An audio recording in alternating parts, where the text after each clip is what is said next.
আমরা জানি অ্যালকোহল সমৃদ্ধ খাবার খাওয়া নিষিদ্ধ, কিন্তু ব্যবহারের জন্য উপাদান হিসাবে থাকলে সেসব প্রসাধনী ব্যবহার করা জায়েজ হবে কিনা, যেমন লোশন, ক্রিম বা স্নো। কেউ যদি কারো হারাম বা অবৈধ সম্পর্কে সাহায্য করে, সাহায্যকারীর কি গুনাহ হবে? ফেসবুকে আমার সন্তানের ছবি পোস্ট করি, অনেকে নিষেধ করে, বলে এর মাধ্যমে নাকি নজর লাগতে পারে। আসলে কি নজর লাগে? এ থেকে বাচ্চা ক্ষতি হতে পারে? সিগারেট খেয়ে নামাজে গেলে নামাজ হবে কিনা? কাউকে ভালোবাসলে তাকে পাওয়ার জন্য কি আল্লাহর কাছে দোয়া করা যাবে?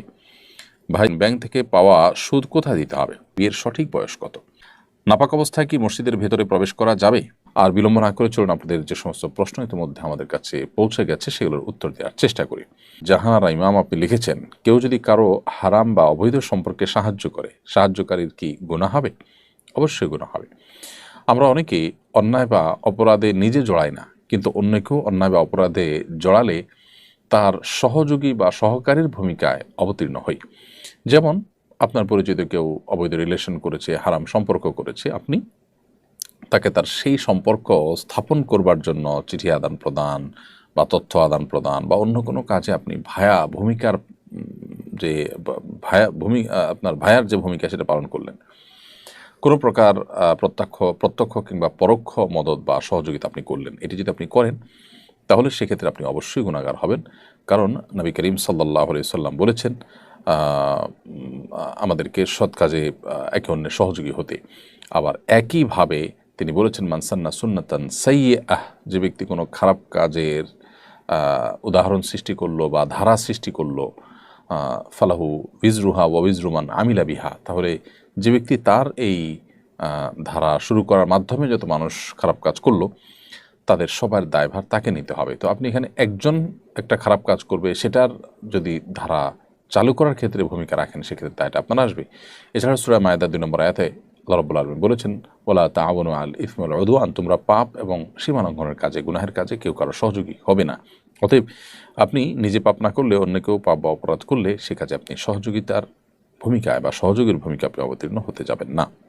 নাপাক অবস্থায় কি মসজিদের ভেতরে প্রবেশ করা যাবে?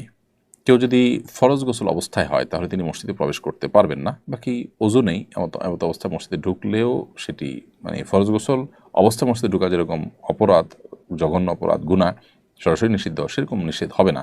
তবে ওযু করে পবিত্র অবস্থায়, অর্থাৎ ওযু অবস্থাতে মসজিদে অবস্থান করা উচিত। এটা মসজিদের আদব, মসজিদের শিষ্টাচার।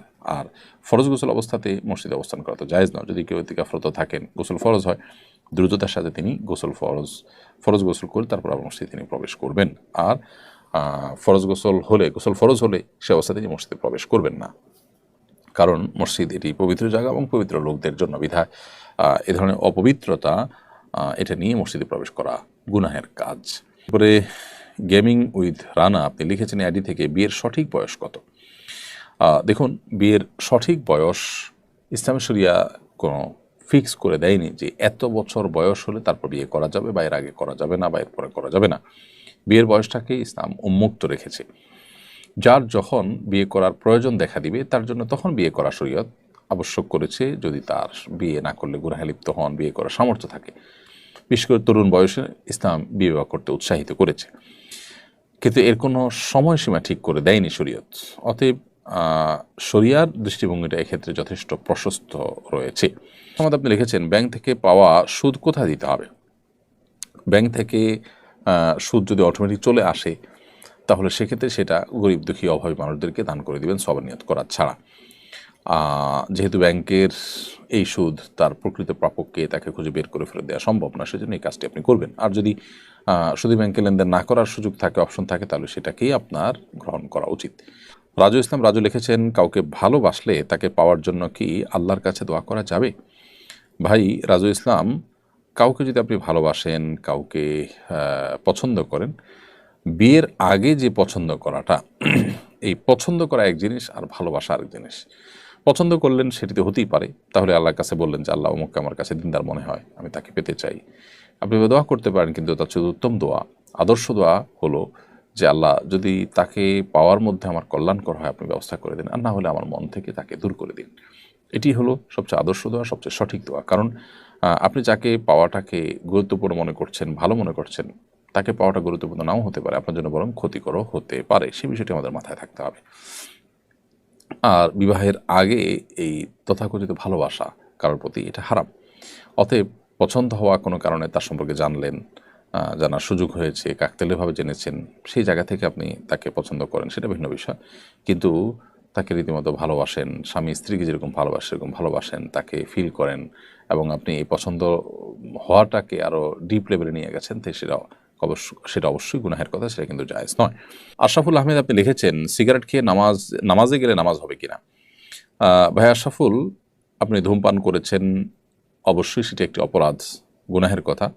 আবার সেটা খেয়ে পান করে আপনি যদি নামাজে যান, তাহলে সেক্ষেত্রে মুখের যে দুর্গন্ধ আছে সেই দুর্গন্ধে কোনো মানুষ ক্ষতিগ্রস্ত হতে পারে, সেই জন্য কোনো মানুষের কষ্ট হতে পারে, সেই জন্য এটি নাজায়েজ কথা। অর্থাৎ আপনি ধূমপান করলেন, ধূমপান করে সেটা মসজিদে মুসল্লিদের কষ্টের কারণ হলে সেটি গুনাহের কথা। কিন্তু সেই সাথে আপনাকে এও মাথায় রাখতে হবে, যদি আপনি ধূমপান করেন এবং ধূমপান করার পর মসজিদে গিয়ে নামাজ পড়েন, তাহলে সেক্ষেত্রে নামাজটা হয়ে যাবে। তবে এক্ষেত্রে আপনার যেটা করা উচিত সেটা হলো যে ধূমপান তো ছেড়ে দেওয়া উচিত। ধূমপান করাটাই তো গুনাহের কথা, আপনি সেটা ছাড়তে পারছেন না আপাতত, তাহলে সেক্ষেত্রে নামাজ ত্যাগ করবেন না। নামাজ আপনাকে ঠিকই পড়তে হবে, তবে নামাজের আগে মসজিদে যখন যাবেন বিশেষ করে বা নামাজ দাঁড়াবেন, তখন আপনি মুখ ভালো করে পরিষ্কার করে অন্তত দুর্গন্ধ দূর করার উদ্যোগ নিয়ে তারপর নামাজ যাবেন, মসজিদে যাবেন। ফেসবুকে আমার সন্তানের ছবি পোস্ট করি, অনেকে নিষেধ করে, বলে এর মাধ্যমে নাকি নজর লাগতে পারে। আসলে কি নজর লাগে? এতে কি বাচ্চার ক্ষতি হতে পারে? হ্যাঁ, বদনজরের বিষয়টি সম্পর্কে নবী সাল্লাল্লাহু আলাইহি ওয়াসাল্লাম হাদিস রয়েছে, আল আইনু হাক্কুন, বদনজর এটি সত্য। ফলে আপনি সন্তান, সুন্দর কোনো সন্তান, ফুটফুটে সন্তান, শিশু, বাচ্চা বা আপনার আকর্ষণীয় কোনো কিছুর যদি মানুষের সাথে শেয়ার করেন, বিশেষ করে বাচ্চাদের ক্ষেত্রে অনেক বেশি হয় বদনজর। মানুষের এই জাতীয় বিষয়ে বদনজর এটি সত্য। বদনজরের কীভাবে ক্ষতি হয় বা এটা টেকনোলজিটা কি, আল্লাহ তাআলা ভালো জানেন। যে একটা মানুষ রাক্ষসী নজরে যদি দেখে, যদি সে দেখে আপনার হিংসাত্মক নজর দেয়, তাহলে সেক্ষেত্রে এটাকে নজরে হাসেদ বলে, বদনজর বলে। এর ফলশ্রুতিতে ওই বাচ্চা অসুস্থ হতে পারে, ওই বাচ্চার রোগ লেগে থাকতে পারে। আপনি ক্ষেতের ফসল দেখে কেউ যদি রাক্ষসী নজরে দেখে, তাহলে বদনজর লাগতে পারে। এগুলো স্বাভাবিক একেবারে। এখন আপনি বলবেন যে প্রদর্শনের এই পৃথিবীতে অনেক কিছুই প্রদর্শন হতে থাকে, সবাই প্রদর্শন করে, কই তারা তো অনেক ভালো আছে। দেখুন, ভালো নেই, অনেকে অনেক দিক থেকে ক্ষতিগ্রস্ত। সেই ক্ষতির কারণ হয়তো এই বদনজর, কিন্তু তিনি হয়তো টেরও পাচ্ছেন না। তো কিভাবে এই বিষয়টা কাজ করে যে একজন রাক্ষসীর দৃষ্টিতে তাকালো আর একজনের ক্ষতি হয়ে গেল, কিভাবে হতে পারে? এই বিষয়ে আল্লাহ রাব্বুল আলামিনের টেকনোলজি আমাদের বুঝে আসাটা আবশ্যক নয়? হতে পারে আমরা এটা বুঝি না। অনেক টেকনোলজি কিন্তু আমাদের বোধগম্য নয়, কিন্তু সেটাকে আমরা অস্বীকার করি না। ঠিক এটাও সেরকম। কোনো কোনো হাদিস থেকে বোঝা যায় যে মানুষকে বদনজর সেটি কবর পর্যন্ত পৌঁছে দিতে পারে। আর একটি উট, আকর্ষণীয় একটি প্রাণী, সেটি যদি কারো বদনজরের কবলে পড়ে, তাহলে সেটিকে মৃত্যু পর্যন্ত নিয়ে যেতে পারে। অর্থাৎ সেটা এমন পর্যায়ে অসুস্থ, রুগ্ন হয়ে যেতে পারে যে বাধ্য হয়ে মানুষ জবাই করে সেটাকে খেয়ে ফেলেছে, এরকম পর্যায়ে যেতে হতে পারে উটের যেভাবে জবের পদ্ধতি, অর্থাৎ নহত্যার মাধ্যমে। তো যাই হোক, বদনজরের বিষয়টি সত্য, এটি আমাদের অস্বীকার করবার কোনো সুযোগ নেই, এবং বিশুদ্ধ হাদিস দ্বারা এটি প্রমাণিত। এরপর তানজিলা ইসলাম আপনি লিখেছেন, আমরা জানি অ্যালকোহল সমৃদ্ধ খাবার খাওয়া নিষিদ্ধ, কিন্তু ব্যবহারের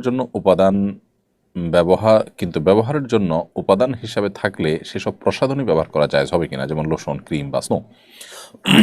বোন তানজিলা ইসলাম, আমরা যে সমস্ত প্রসাধনী ব্যবহার করি, এই প্রসাধনীগুলোতে অনেক প্রসাধনীতে হারাম উপাদান রয়েছে, যেগুলো ব্যবহার করা আমাদের জন্য জায়েজ নয়।